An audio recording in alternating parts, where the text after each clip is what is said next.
Oh,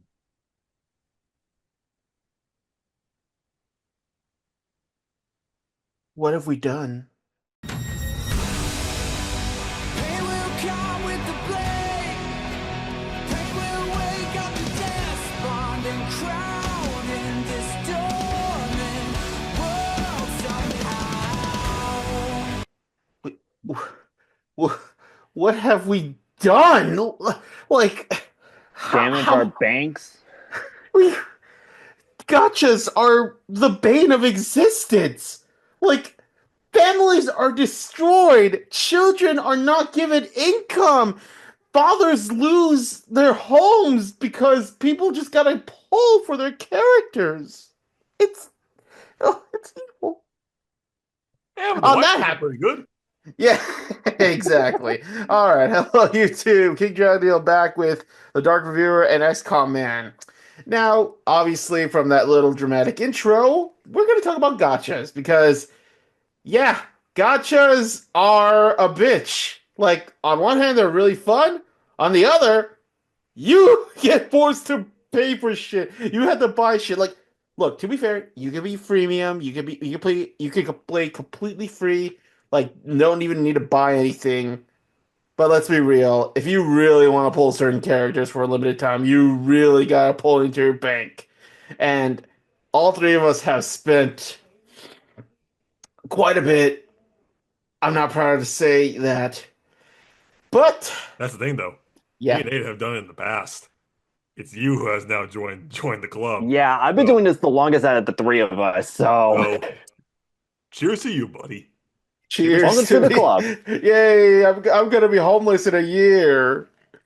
All right, but now, so in honor of that, and because today is March 7th, aka Miss March 7th's birthday from Honkai Star Rail, we decided to do a video of our top 10 gacha waifus. Now, obviously we're gonna do one for males because besides females, which who are kind of the main kind of appeal for a lot of gacha players, there's still cool males, so we'll talk about that. But tonight we're gonna talk about the ladies because for some reason gachas really love splurging on the females. Yeah, we know, but this is gonna be interesting. We're gonna talk about these females based on, of course, their looks, because we're men, their personalities, their gameplay, and the story. Sometimes they can have like a deep story in the main story or have a side story. But just note these are our opinions. We're not perfect. We're not gonna say, oh, this is the definitive list. These are just our opinion. If we don't have any of your waifus, sorry, we have different tastes. So how this is gonna go? I'm the newbie, like Brandon said, so I'll go first. Then, of course, Brandon will go second. And Nate, since apparently you have been doing this longest and you have damaged your bank account the most, you'll go best for last. All right, Now, I love it go how ahead, newbie. that's the whole demographic of us. exactly. Who's played longest? Who's spent so much? Who stays up all night wondering, oh, I wish I should have won that 50-50. Guilty as Yeah, charged. yeah. So, anyways, let's do this with our number 10. And just quick note, we're not doing ties because that would be a Mm-mm. pain in the ass. I'll say this. Mhm. Hang on. Sorry, I'm thirsty.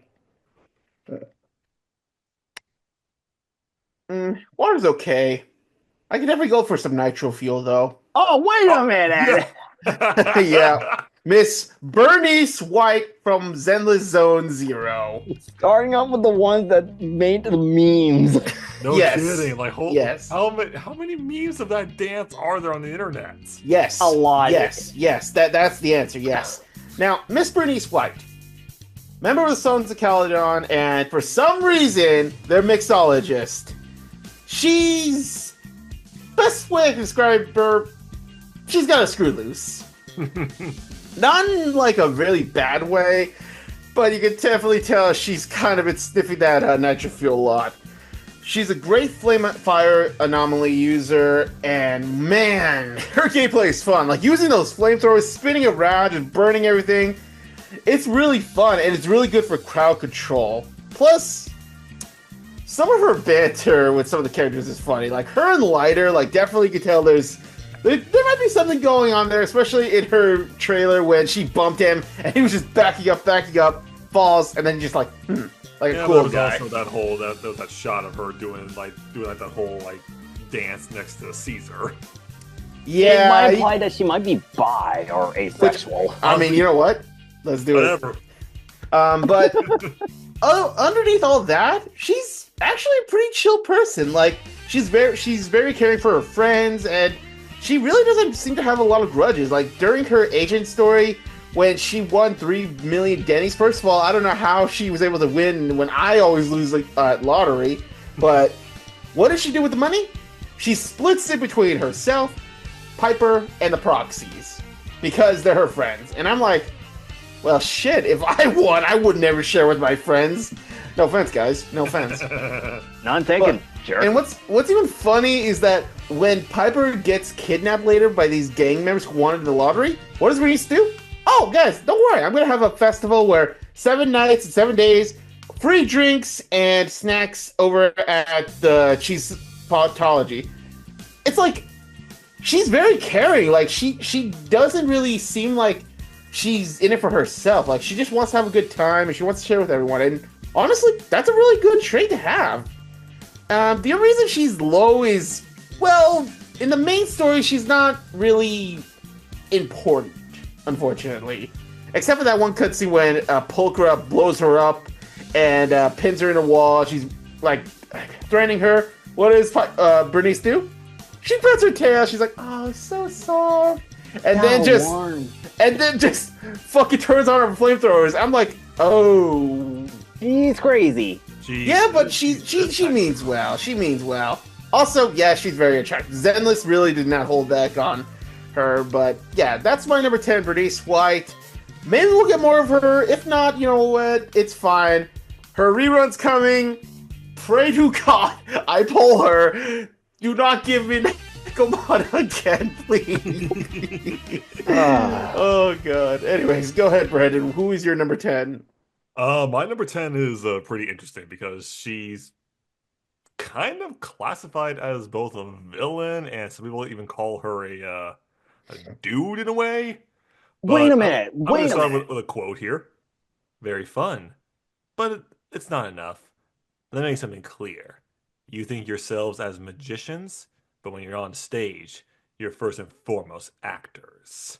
Oh my God, you're starting out with her?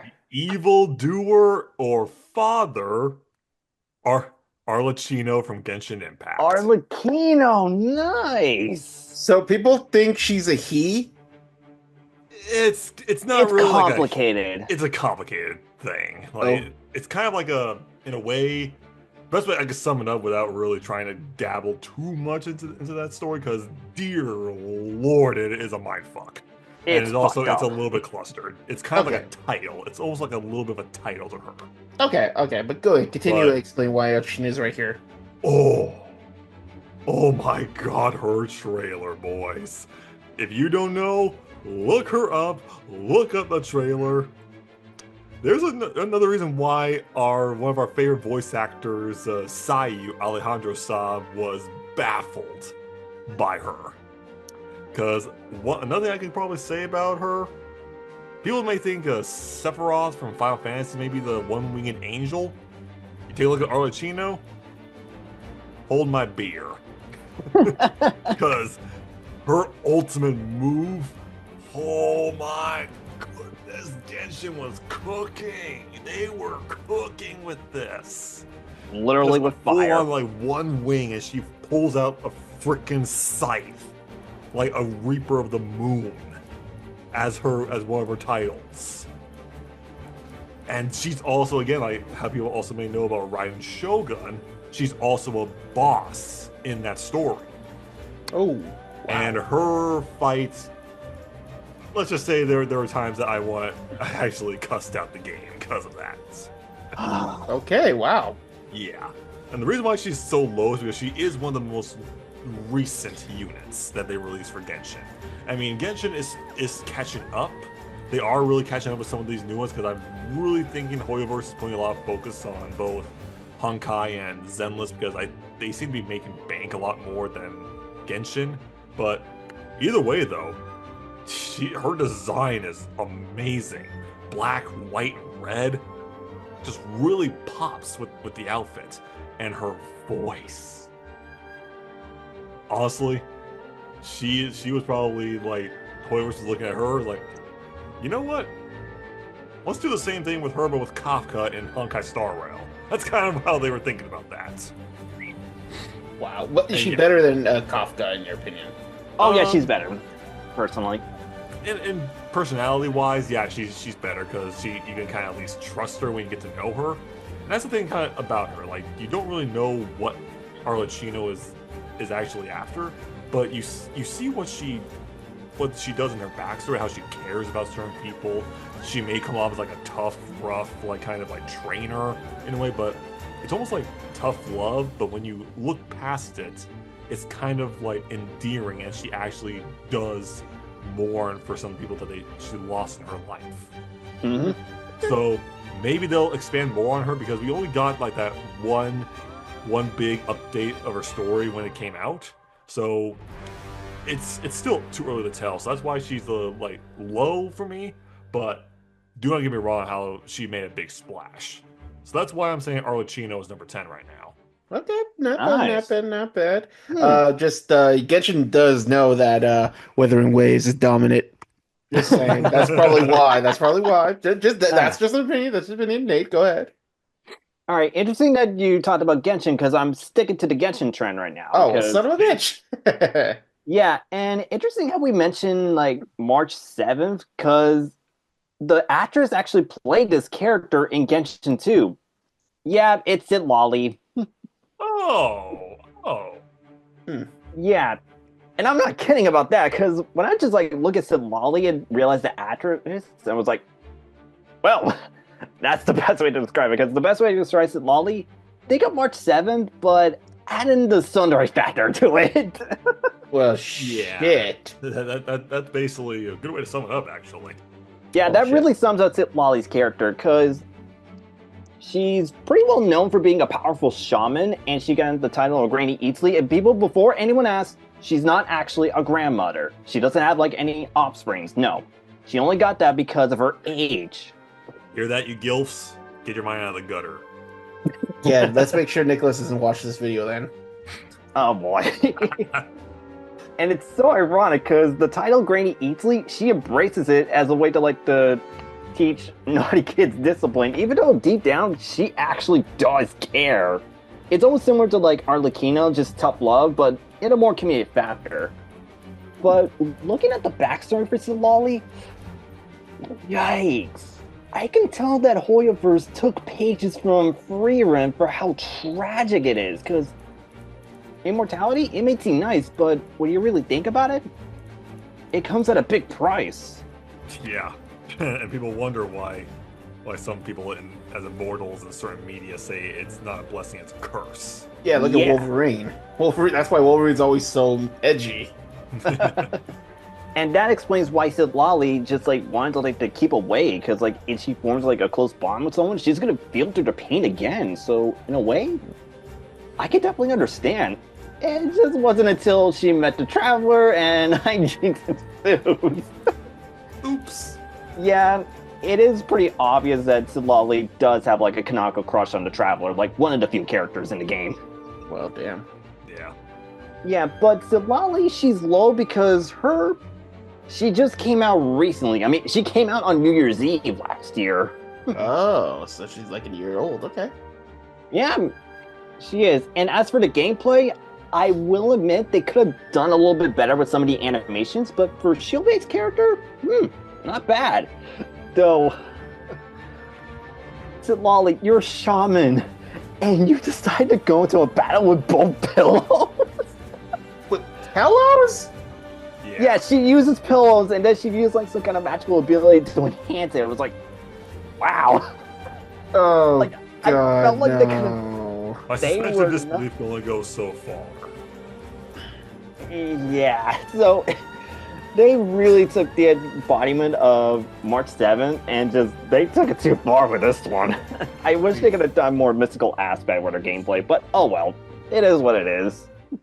And you wonder why I don't go back to Genshin. You wonder. Anyways. Yeah, that's not to go back in there. It's still a cluster, even though they improve on some things. All right. Well, decent number 10s. I'd say that was pretty nice. Now, Nate, you mentioned her having your character having a crush on the Traveler. Well, my character, there's a hint that she might like this certain character. Brandon, you're the only one that's gonna know this. Shape the Shapeless! Oh my lord! Really? Yep. What? One of the starting characters you get in this game, Yang Yang from Wuthering Waves. Okay. Okay. Now, let's be real. Starting party members, they're good for the first maybe few arcs, but after a while you get better units, you know? March 7th, Nicole, like they're good, but then like later on you're like, there's better ones. Yang Yang though, she's still viable even after you pass the Rita Sita arc, and it's shocking. Now, when I started Wuthering Waves and your rover wakes up, the first thing you see, you're laying on Yang Yang's lap. She looks down, smiles, and you're like, "Oh, are you okay?" I told Brendan this, like, Brendan, did I just die? Like, did I just die? Am I looking at this angel? Because it's true, my heart actually kind of skipped a beat when I saw Yang Yang. Like, seriously, this is when I first... Like, this is why she's like the cover girl of the game. I'm not even joking. If you download the game, she is literally the icon image. I'm like, what? Now, Yang Yang, she's a very caring, compassionate character. She's the one that teaches you about echoes, about the area. She teaches you, she shows you a lot. She's basically there a lot of times next to you during the first arc. And it's really interesting, you know? Especially when you face the crown list with everyone. Remember that huge-ass monster, Brandon?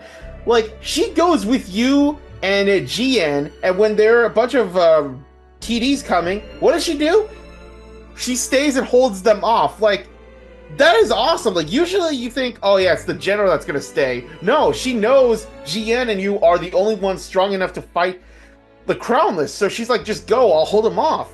And during that boss fight, the rover... When they start remembering all their comrades, the last person they think of is Yang Yang, because Yang Yang is that important to them, because Yang Yang is the one that showed you everything. Plus, she's a pretty good arrow user, like using wind, like yeah, Nate. I'm at the end game right now, for now, because you know Withering's still updating, but she's still good. Like her wind attacks drag enemies together.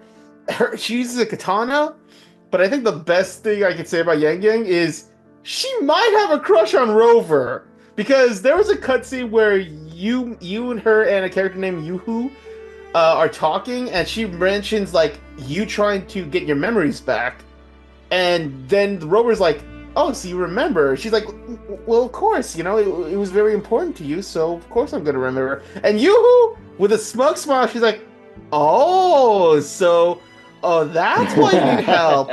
Tell me, are you Yang Yang's special friend?"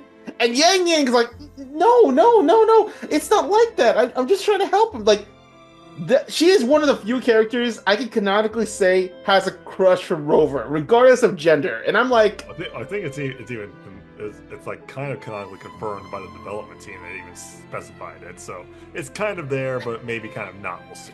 It's funny though, but yeah, overall, like, yes, there are better units, but for Yang Yang, she's still really viable and endgame. Plus, the physics when you're running, I'm gonna say, sometimes stop. Okay, I'm sorry. Wuthering Waves really just no. The Wuthering Waves could run. Yeah, she does sound good, but I'm curious why you have her low. Well, because again, you know, she is the starting companion, and after the first arc, she kind of just doesn't come back. Really, oh, wow, which is kind of just like a lot sucky. of gacha characters. So yeah, she's not like March 7th where she literally follows you everywhere. So it sucks, but you know she's still really good. I feel Nate, I feel like you would like her if you started Wuthering Waves. Damn it, Nate! Stop holding back. Play. I don't want to break my bank. I already got 3 gacha Who cares? games. You got that revenue.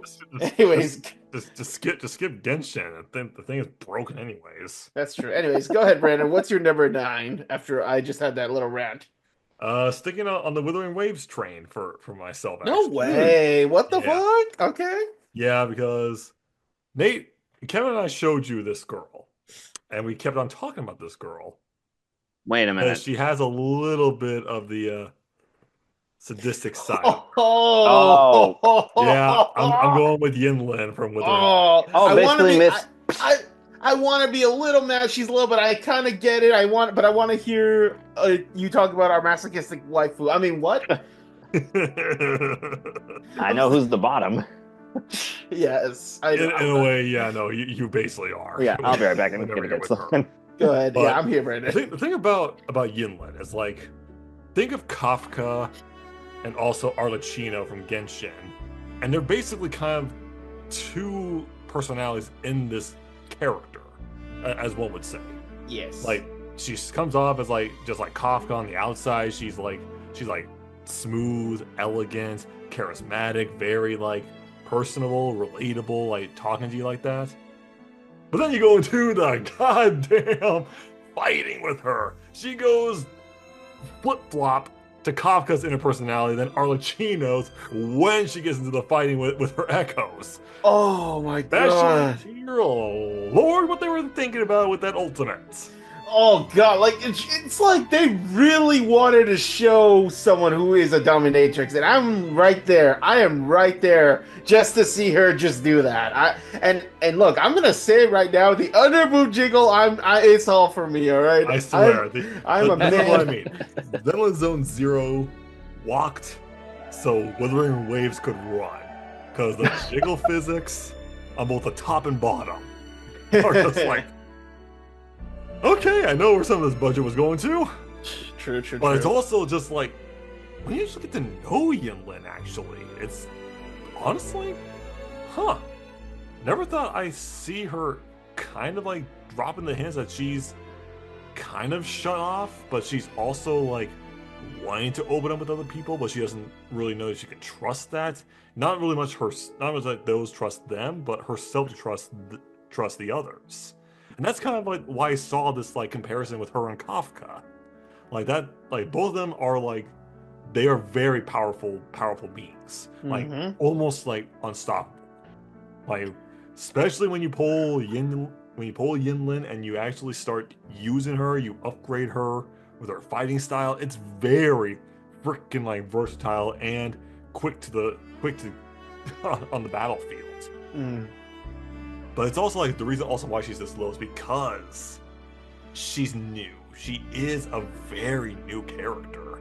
Like probably one of the most recent out of the 3 banners recently, technically. And it's also like, again, yeah, Withering Waves is still updating, so we haven't gotten enough meat to the story yet with her.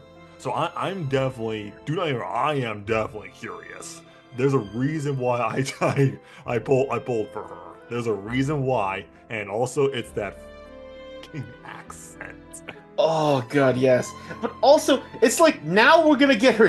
Apparently, we're gonna get her sister in the next few updates, and I'm like, She has a sister? yeah, I didn't know she has a Surprising. sister. I'm like, oh my god, this is gonna be interesting. And if Yinlin is like this, what the fuck could be here with her sister? Imagine if it was like a 180. That would be funny, but That would be hilarious. But Izuna, and she's a goddamn smoking hot redhead. oh I'm gonna say it. yes, just god, the smoking hot elf like redhead, like goddamn. Oh yeah, that trailer, that ultimate, they knew what they're doing, and goddamn it, they got me. Yes, They they got did. me. They did. Come on, give me a rerun, guys. Come on, I already got Changling's rerun. Come on, give me Yinlin. I need it. All right, nice. I really like that, buddy. All right, Nate, what is your number 9? All right, I'm hopping from Genshin to Zenless Zone Zero for this one. Okay. Yeah, there were a few females I want to talk about. Oh, yes. But with this one, well, the best way I could sum it up, grab the coat. All right. Oh, Time to be a bodyguard. Yep, Oh, Evelyn Chevalier is my number 9. The most recent character. Yeah. That is something. you know what's funny is that you just talked about a character who is a dominatrix, and now Nate brought in Zenless's version. Yep. That is so funny. It is pretty funny, but looking at Evelyn, I'll admit I didn't consider pulling for her because I was more focused on the person that she's guarding, Astra. And yeah, if people know, yeah, Astra is a contender for my list, but I switched it to Evelyn after. Yeah, but learning more about Evelyn and the backstory, wow. Huh. It may be straightforward, but in a way, it actually kind of works. Because most of the time, she's pretty like reserved, confident, always good at her job. Like literally, like that trailer alone shows how good she is. Especially for one of the recent fire units. Mm-hmm. Like, yo. Yeah, gameplay is pretty broken. I didn't even have like a fire DPS. I didn't have a Soldier 11 during the time. So getting Evelyn, okay, this is worth it. It's worth it. And looking at like some of the dynamics, especially during the special episode, and realizing that she has to choose between the new life that she had with Astra or her job. It was actually nice to see her get into that conflict, even though I wish they could have like incorporated that a little bit more. But It's still there. what it is, it worked out pretty well. Yeah. Oh no, even though like she's a pretty stoic and pretty badass blonde, and yeah, you guys know my type. I gotta bring in a blonde somehow. We know. Oh my god, her trust event. There was a point in time she got drunk. She's a lightweight. How? Well, Like, the moment that the proxy runs into Evelyn and you had to help her out just like to stay calm, I'm like, Hoyoverse, are you sure this is not rated PG-13 or rated M? Because the way that you're going with it. it might as well be M. Bro, come on. They were always screwing that line with Jane Doe. For God's sake, come on. That is true. And we also got Astra. So. Yeah, pretty much. But Evelyn's low because she just came out recently and her banner is about to end soon. So, who knows? She may come back in the future. If not, oh well. She made most of the screen time for what she is. No. Plus her voice. Goddamn. Yeah, and I was ironically surprised when I found out about the voice too. Is it like Clark or something? What? No, it's not like a Clark. It's Natasha from Honkai Star Rail. Yeah, Elizabeth Maxwell. Oh, Well, okay. fuck me. Okay. Yep. Well, okay. All right. Well, again, really good number 9s right now, guys. We're making pretty good time with this. All right. Well, time to talk about Honkai Star Rail finally. I weep for the departed. Oh! Whoa! Yes. The electric swordswoman who rivals Raiden Shogun, Acheron from Honkai Star Rail. Mm. Yeah. I feel so dumb not pulling for her banner. When I saw her in Adventurine, I was still new to Honkai, so I didn't realize how good they were. And after using their demos, I want to hit myself.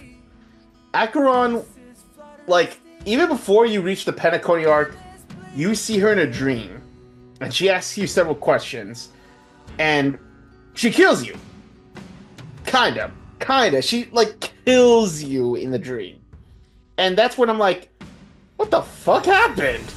But then when you meet her, when you see her, you're like, there's something about her that's strange. Like, she seems like she doesn't remember a lot of things, but at the same time, she feels like she's holding stuff back. Though it was funny when you meet her when you're hanging out with Firefly, and she just thinks you're on a date. I'm like, damn it, Acheron. If you wanted to go on a date, you could have just said so. Yeah, make it a threesome. Well, Damn, Nate. there's also something else about her. Like, would that count as a foursome then? Oh yeah. Anyways, but then the plot starts to revolve around her and the natility. And I'm just like, holy shit. Like, her backstory, when you see those flashbacks, I'm like, wow, she really suffered. Like, it just seems like she was meant to be alone, yet when you meet her and you're helping her with the whole situation in Penacony, she starts to kind of open up, kind of become more friendly, especially with Wealth. You know, she starts to open up more about who she is, and she does end up helping you, especially when she fights fucking Sam by herself. Like, bro, that's not a fight I had in the cards. I'm kind of glad it happened. But her gameplay, holy shit! Like, she is a great unit. Like, first of all, the ultimate meter, instead of like just like that cliche, oh, it's just a circle, like wait until it fills up. No, it's flowers. I'm like, oh. And it's filled up based on nihility, so nihility-based steam is good for her. And when she goes to ultimate, she turns completely white, her eyes are red, blood's coming down, and she wrecks. And I'm there for her. Also, her voice is the same as Mitsuru from Persona 3 Reload, and I was like, Oh, I get yes. caught. God Oh, damn yeah. it. I mean, she's low because, well, we just got her story in Penacony. Oh, I did at least, and, well, you know, it sucks that we might not see more of her, but still, her story was great.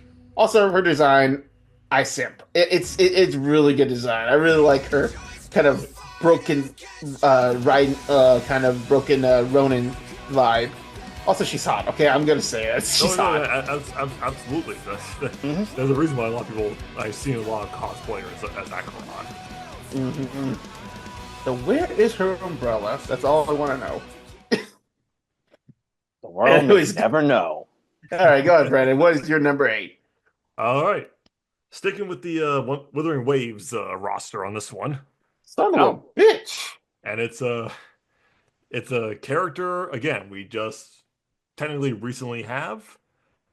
But god damn it, this girl is a tease. You son of a bitch. What? Yep. I'm talking about Carlotta from Withering Waves. I want to be so mad because she's high on my list, but I'm not because you're going to talk about her. I need to hear your opinion, man. I need it. Again, what the hell were they thinking with the trailer? Literally starting off, Carlotta's showing up back to her like room or like balcony. All of a sudden, you see her dropping clothes. I'm just like, What? thank God I live alone. I know. Oh god! And then when she dresses up and Oh, it's just, that's the thing about her. Like I said, she is a tease, like to the nth degree. Like this is almost like this is fucking like levels of Kurumi Tokasaki level teasing. mm-hmm. Like I'm not joking. But it's also just you thinking like, yeah, okay, she's like this kind of like silver spooned, spoiled kind of character. She's elegant, she's pretty, yada yada yada, that kind of stuff. Honestly, the way how I look at Carlotta, it's like she's like a bird in a cage in a way.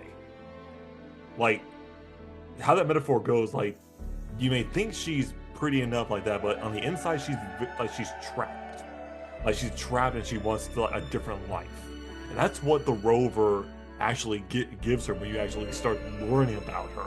And you start learning about her backstory. And wow, it is like why am I feeling sad all of a sudden? Because we just met. And you're hitting me with a fucking load of information. Like, dude! Withering Waves, you're great. I do love you. Please, stop tugging at my heartstrings for some of these characters because I know for a goddamn fact I'm going to pull for them. And for a goddamn fact I'm going to try and play with them as much as I can so I can learn more about them. Like, come on. Never. They will never stop cooking. But it's also like her abilities. Like just in a way she's she kind of fits as support, but she's technically a DPS in a way, which is like surprising enough to me. But it's just her ultimate and how she says her lines with that. Like, dude. It's her accent, man. The voice actress just nails this character. And I cannot wait to see more because I know I looked up, there was a leak for certain that the next update is going to add more to Carlotta in the next arc. Yes, we need it because the Renacita arc, like, I'm gonna be real, Brandon, the Renacita arc is peak so far. It is so goddamn good. Like, that is like top 3 best arcs in gacha games I have so far. I can tell you guys off camera about this, but that is top 3 up there for me. Oh my god, Carlotta is she's just a sweetheart. She's someone you have to protect, but she can handle herself. And I applaud that. She knows that she wants to help you as much as you want to help her. That is so good dynamics and back and forth, which is so good when you're strategizing for our next fights. Mm-hmm. So I cannot wait to see more of Carlotta. God damn, so much artwork for her. Like, that's the reason also why she's so low. It's like, I get it, guys. Can we not overhype her because I'll get sick of her if we do this, please. I will never get sick of her. I will never. It happens. All right, well, damn, Brandon. I'll talk more about her. Goddamn, raise the lollipop to you. All right, Nate, come on. You got to hype us up. Come on. Well, about time I get into like one of my favorite of the Hoyoverse games, Honkai Star Rail. Okay. And there are a lot of win-based characters to talk about, but after all, as the old saying goes, victory is inevitable. Yeah, I knew it. Lord. Fei Xiao. The new dude. I'll admit, when we were heading back to the Zhanxiao for like the War Dance arc, out of all the new characters that were introduced, Fei Xiao was the one that got my attention the most. I mean, What else can we say? Yeah, she's just that great. The first time hearing about her is like, oh, she shares the same rank as Jin Yuan, and we don't know how powerful Jin Yuan is. So it's like, he's son of the Thunder Titan. Of course, we know. So hearing about Fei Xiao, I was wondering, how is she that powerful? How much does she have an impact? Then playing the story, yeah, she's that strong to the point that she borrowed Yukon's bow and arrow and freaking fires a storm of arrows, creating a mess to the point that her Levi Ackerman like lackey. Yeah, I'm saying that because he does act like Levi. Yeah, Maz is that. Mose is that. Yeah, Maz is like, yeah. She always makes a mess. I'm like, she's that headstrong. God damn. And you think that, oh, she's gonna be like straightforward, like very strict? No, she's actually pretty laid back and pretty down to earth, which is a total 180 for her backstory. Ooh. Oh yeah, her backstory's fucked up, man. It was one of the most fucked up backstories I've seen in Honkai Star Rail. Oh. And that's saying a lot. There's a lot of those backstories in Honkai. Mm-hmm. But I think it was the way that she was able to overcome it around the end of the war dance. I felt like it was very satisfying for me. And the gameplay. I am so glad I got her. Same. She was actually one of my most used units in Honkai Star Rail, and I even have like a good follow-up team. And yet I'm using the beta one, which is like her, Robin, Aventurine, and Topaz. I also switch out for March now and then, so it's a pretty busted follow-up with that team. Fei Xiao's low because it's one of the newer characters that came out in 2024, and my god, I love Fei Xiao, but fuck that on fight. I don't know what you're talking about, man. It was annoying for me to face against. Maybe you guys are just trashing it because it was easy for me. Oh really? Do I need to bring up the Kaider's boyfriend to you? Hey, shut the fuck up.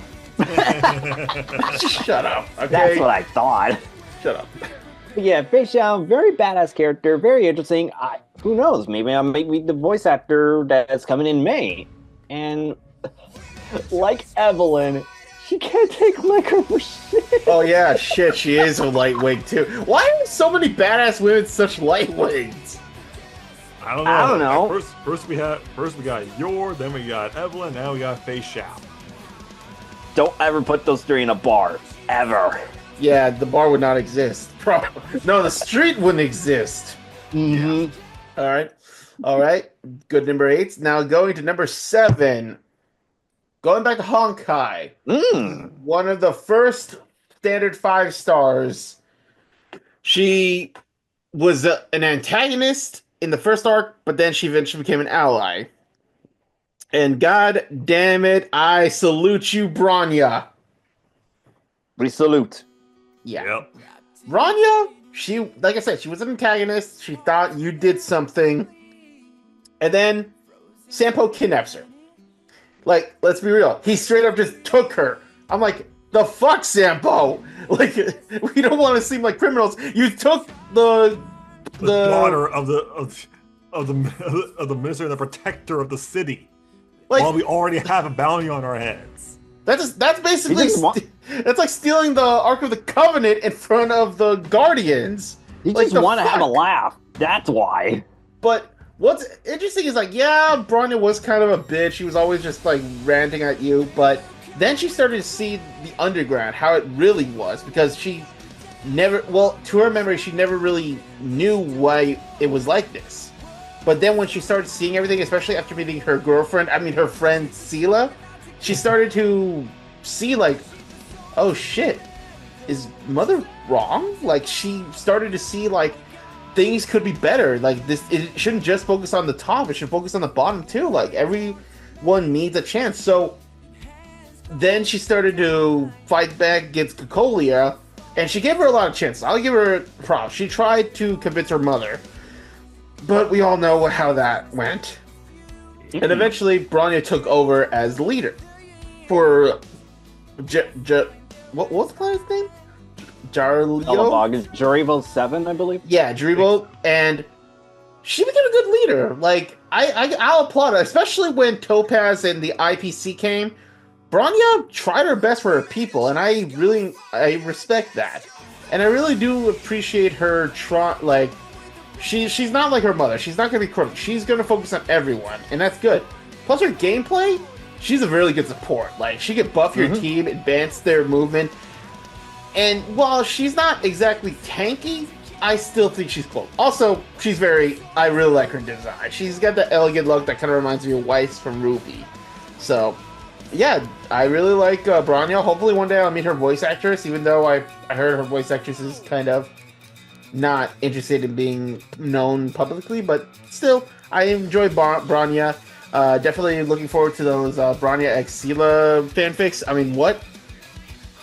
Because yes, people. There's already so many, and even a bunch of fan arts. Yeah, that's true. But yeah, You can blame Bronya. Hawkeye Impact 3rd. Yeah, Bronya. She's great. Also, oh yeah, fun fact: she was in Honkai Impact 3rd. I'm like, And she's Really? dating that Sela. well, shit. That's interesting. Anyways, all right. Well, that is my number 7, Miss Bronya. I'm so glad I chose you as my free, and I am so glad I pulled her again, because I don't know, man. It's just really funny to pull her. Anyways, go ahead, Brandon. Okay, we're going back to Genshin on this one, Oh, nice. because people may know I love Bloodborne. I'm a big fan of that game for the FromSoft community, and this character looks straight out of Bloodborne, and I love her for it. So I'm going with the Huntress Clornide. Chlorine! Oh! Whoa! Oh yeah. Oh, this Huntress.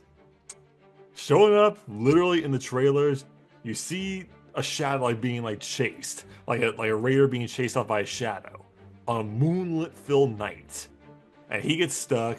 The shadow's about to attack him, and sure enough,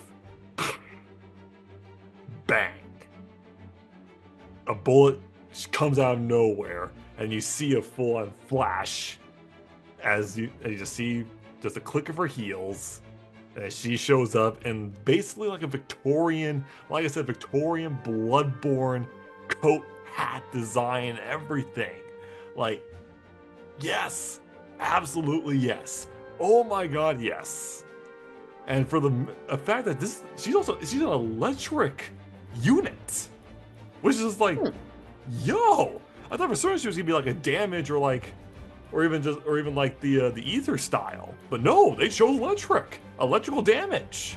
Yep, and there's a reason why she's the dueling champion of Fontaine. Yeah, because I mean, even just some of her attack names like just scream like this monster hunter type of character, like Swift Hunt, Impale the Knight, Arche Orshia, or it's just like when she fires like surefire shots across her opponents. The dark shattering flame, Night Vigil's harvest, like they were going full in with this type of stuff, and that is great. Her design is just so elegant. It looks like the base of Eula's. Like you can definitely tell the body style and the body suit, but like her coat and her cuffs with the hat. Honestly, it's just that small little detail, that small little switch to the design, that it does work. That it does work for this type of character. Oh my god, and plus the voice actress. Yo. Who's the voice actress? I believe it's the same one as Rena from Zone Zero, if I remember. Maybe. Well, shit.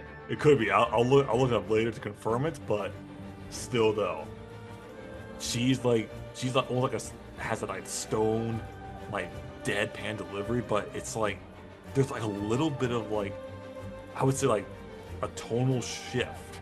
Like she's looking to protect the little guy, to protect everyone out while she's hunting. And that's what's so good about it. Genshin may have a rocky stuff and updates right now, because I still don't know what the fuck is going on with the story anymore. Okay, I really don't. I just blinked out every time I just like tried to progress to the story. But some of these characters, Clornide is one of those characters that was just okay. This is different. This is new. I'm for it. That's why she's on my list. Nice. God damn. If I had gotten to Genshin, she would have been one of my characters I'd go for. Probably. I don't know if you've seen her. I don't know if you've seen her design yet.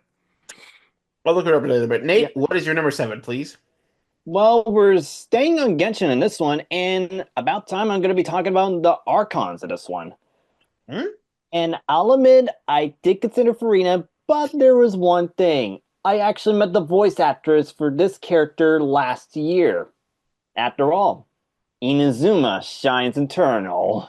Are you kidding me, dude? The Raiden Shogun, or as her real name, A. Wait, her name's A? Yeah, E.I. Yeah, EI. Oh, I thought like A, like the letter A. I'm like, I would have been like, the fuck is... God damn it, Nate.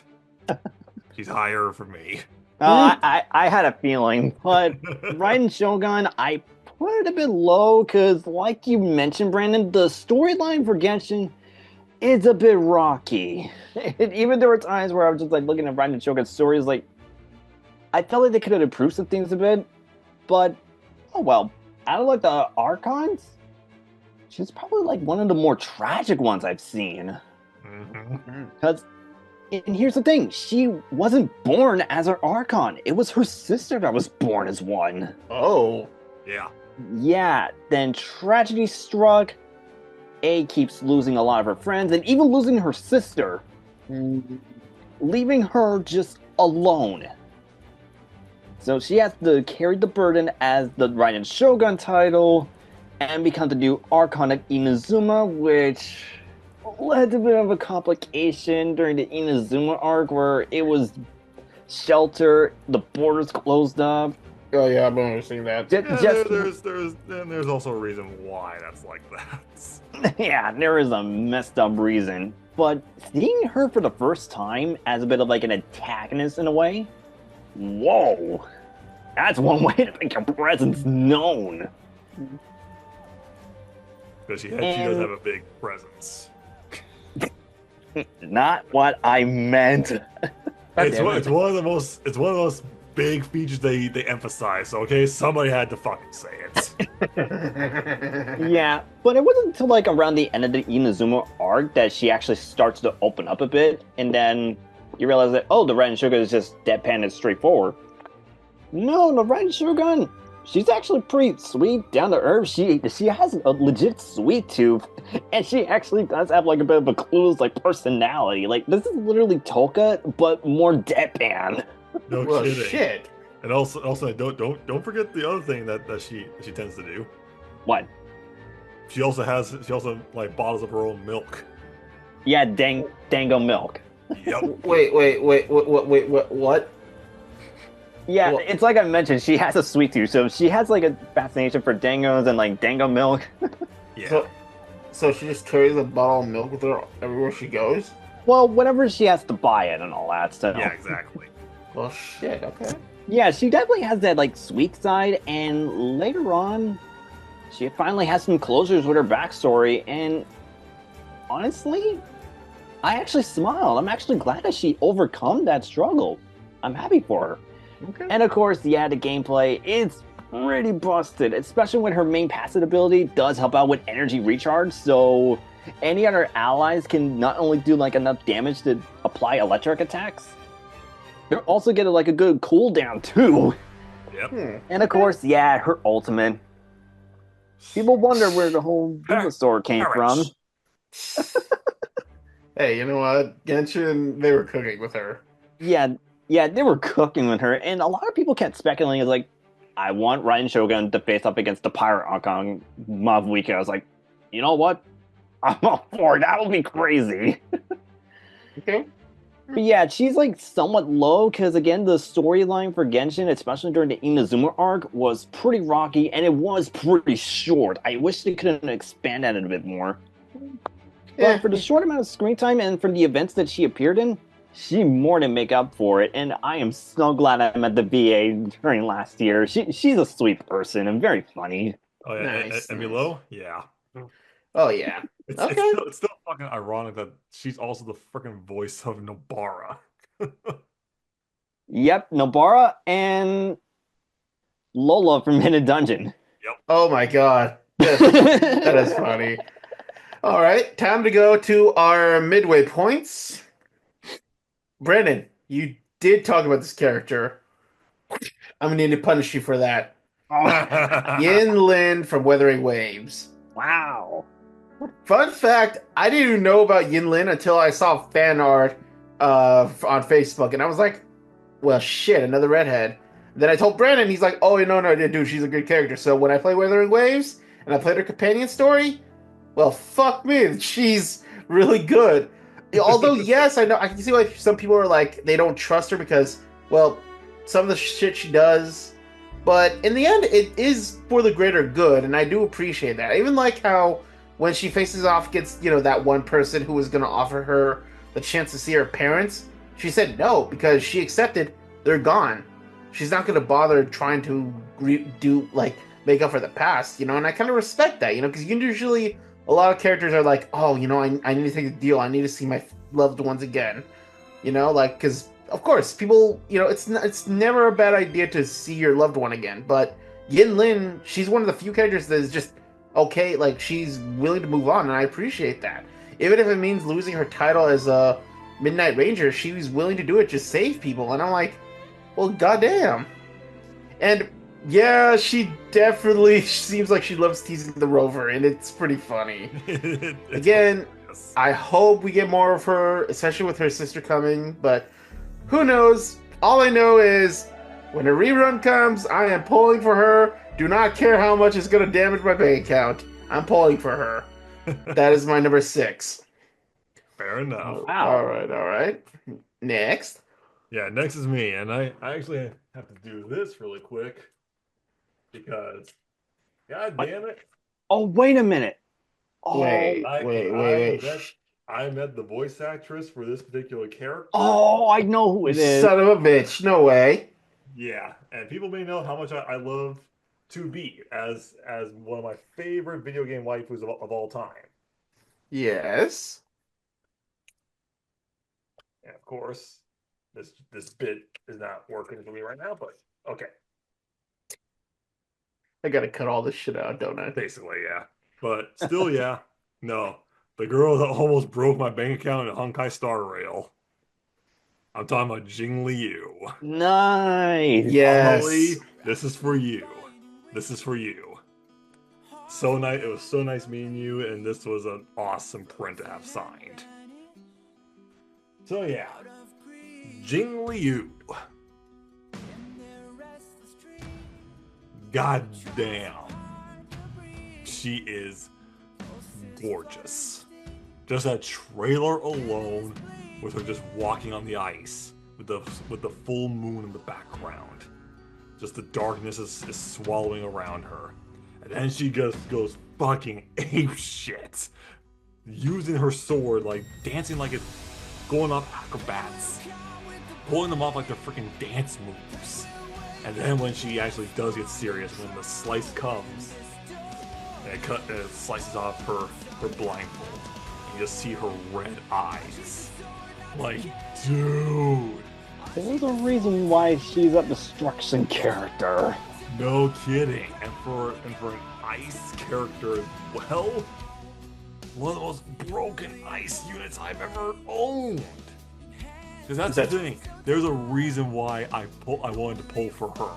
The reason also why I mentioned why she was the bane of my existence for my bank account back in the day. 'Cause I pulled 8 copies of her for it. 8? 8. And You can those were imagine 8 how much 10 money pulls. I dropped for that. Wow. Dude. Yeah. Yeah, Wow. but she's worth it though. She is Oh my worth God, it. she is so goddamn worth it. I mean, just her ultimate alone is so fucking useful. It is handy. It has been carrying my team half the time. Because how many people may know about Honkai Star Rail units? Some of them give you a buff. They're even just like normal attacks, or they're even just like they can just like change the entire order of such things. But the thing is about with Jing Liu's, it does flip the order, but it gives you a buff to add to your attacks to actually go fucking ape shit with some of this stuff. Like, yo, Hoyoverse has been cooking with Honkai Star Rail. They have so many goddamn good units.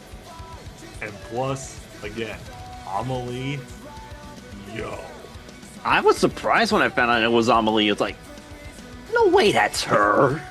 You never know, man. You never know. You never know with voice actors. Because originally I thought it would be Kira Buckland because of course, like I said, the whole 2B aesthetic and everything literally fits the bill. But no, Ama did a damn good job with it. So yeah, Rita, like, she's like so close to the halfway mark at number 5. Is because there are other characters that I told that I fell in love with a little bit more. Just knocked her down just from that, especially in Honkai Star. But still, great unit, great character backstory as well, even though it is completely fucked up. Oh, yeah. Ah, Jing Liu is an easy contender on my list. Rerun, please. I will spend my bank account like Brandon to get it. I don't want to. I know I might do it again. yeah, you probably might do it for a Lycone. Go ahead, Nate. Do it. Finish this off halfway. Alrighty. Kevin, it's interesting that you mentioned this character before. Why don't I talk about the leader of the group of misfits, Caesar King? Oh, Caesar! She's higher on me, man. I swear to God, y'all killing me. She's on honorable mentions for me. But yeah, Caesar King. I'll admit, I don't really use a lot of physical units. I mean, I don't even have Jing Do because I was like trying to save up a little bit. But when I found out that Caesar King came out, I was like, really, her? And pulling for her for a defensive unit, she is busted. I'm not kidding. You can go Very much DPS so. with her, but the main gimmick with her, she gets an automatic shield. So like, if you're having a hard time flying up like the bosses or like going like the outpost stuff, she is a pretty reliable unit to have, especially since you can take hits for days. Like, wow. That's how broken Caesar is as a tanky unit, and I applaud that. And then we got to her story arc with the Sons of Caledon. You think that, oh, she's just like a headstrong leader similar to like Fei Xiao and all that. She kind of is. No, she's not. The best way I can describe her, she's all fists, little to no brains. He's an otaku dork.